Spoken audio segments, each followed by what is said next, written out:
Welcome daw sab sa atong pamalandong sa pulong. Daw unsa ka importante ang ikaupat nga sugo sa Dios kalabot sa igpapahulay nga ginapaliwala sa halos daghan nga mga Kristohanon. Unsa ang mabasa nato sa Exodo 20:12 atong basahon. Labot pa usab gihatag ko kanila ang akong mga adlawng igpapahulay aron mahimong usa ka timaan taliwala kanako og kanila aron sila makaila nga ako mao sa yubang nga nagbalaan kanila.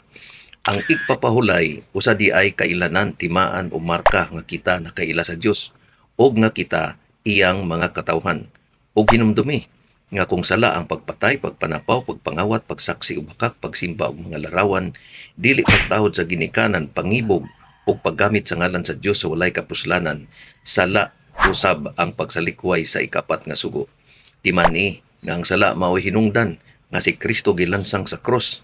Ang Hebrewanon 10:26 nagsulti, kay kung nakahibalo kita sa kamatuoran apan padayon gihapon kita sa pagpakasala, wala na ihalad nga mahimong ihalad aron mo pasaylo ang atong sala.